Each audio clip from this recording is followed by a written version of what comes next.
Roundabouts and Firewood, a mental health approach for Irish guys.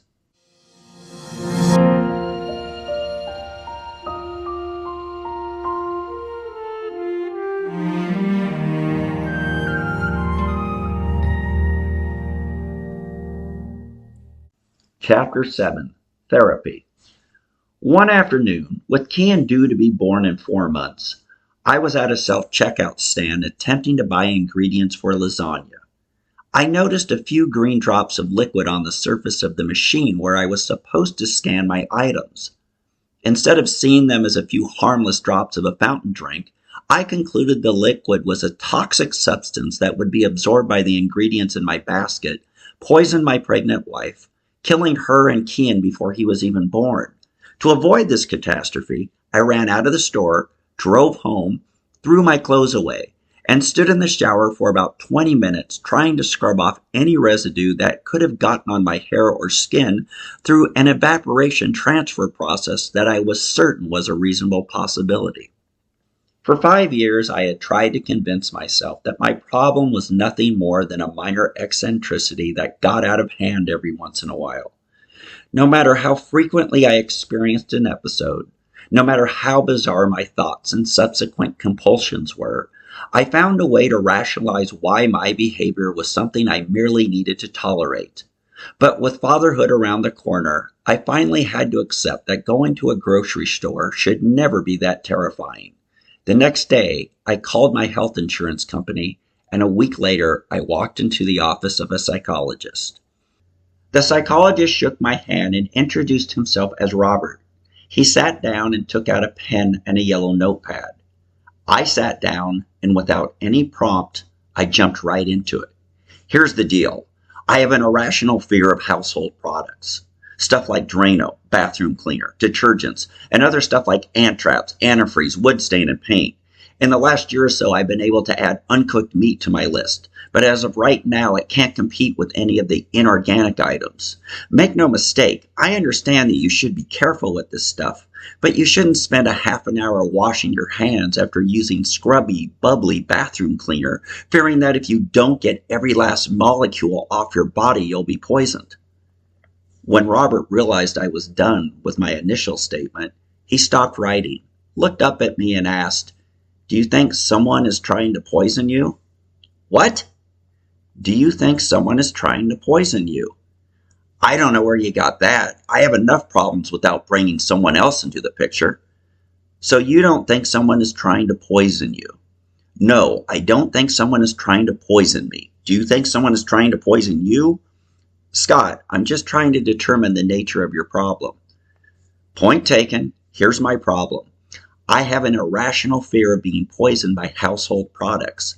If I use them or even have to be around them, I wash my hands repeatedly, sometimes up to 10 or 15 minutes. I'm not afraid of people. I'm afraid of products." "Are products the only thing that cause your anxiety?" "Well, just recently. I started thinking I might have hit someone with my car, but that's a new one. I'm hoping it will go away with the therapy." Robert said, "Okay. Household products are the major cause, and you recently started experiencing anxiety while driving, fearing that you might have hit someone. Is that an accurate assessment?" "Yes, now we are on the same page." "Okay, let's discuss your family. Is there any history of mental illness?" "Most definitely. I keep finding antidepressants in my mom's medicine cabinet, but she's never mentioned her depression to me. What's weird is that my mother has never spoken about her problems, and that she's always open about everything else. I think it's just her approach to life not to appear she's complaining about anything.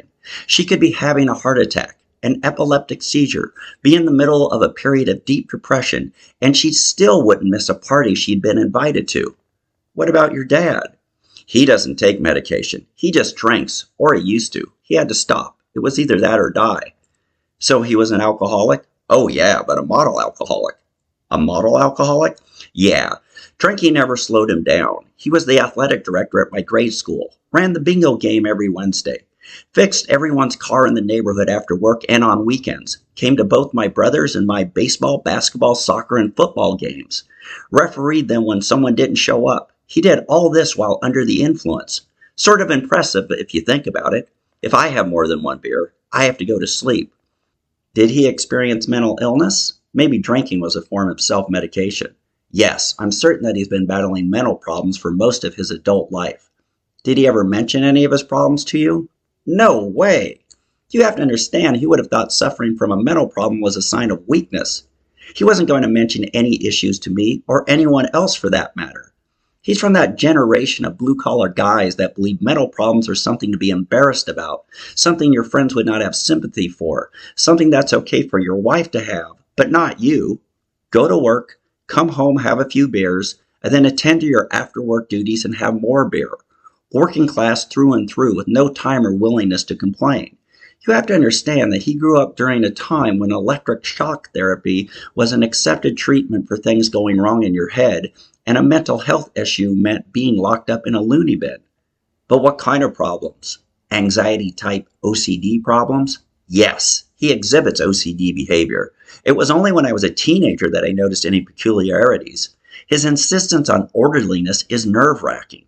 Before Thanksgiving dinner is over, he starts vacuuming, while everyone is still sitting at the table. And once something is out of place, the stress on his face matches mine when I'm near a bottle of bleach.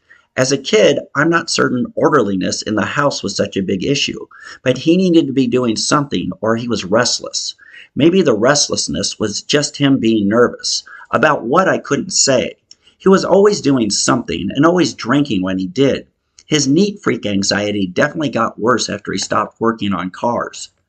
I do know his OCD was not my type of OCD. In fact, I would argue my dad inadvertently did everything he could to ensure I wouldn't have the fears I do have. That's what doesn't make sense. If I was uptight about the things that send him into a tailspin, I get it. How can I fear the things I do? I'm not following you, Robert said.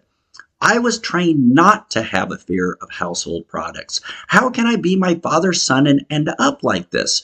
OCD, okay, why not?